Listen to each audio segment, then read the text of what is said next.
2025 সালের 6 মার্চ 8 বছর বয়সী আচিয়া তার বড় বোনের বাড়িতে বেড়াতে গিয়ে ধর্ষণের শিকার হয়।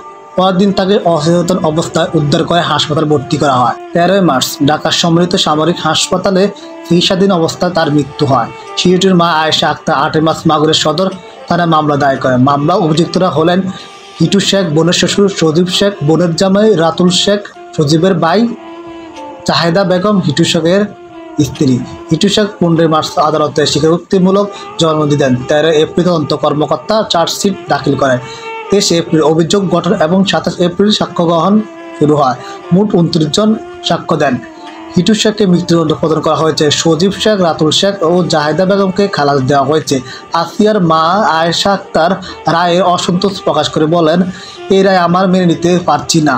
রায়ের পর মাগুরা সহ সারা দেশে প্রতিবাদ ও বিক্ষোভ হয়। অনেক রায়কে দৃষ্টান্তমূলক বললেও অনেকে খালাস প্রাপ্তদের মুক্ত নিয়ে প্রশ্ন তুলেছেন। আসিয়ার জন্য ন্যায় বিচার চেয়েছেন দেশবাসী। এই রায়ে কি তা পূর্ণ হলো? আপনার মতামত কমেন্টে জানান। ভিডিওটি ভালো লাগলে লাইক, শেয়ার, কমেন্টে সাবস্ক্রাইব করুন।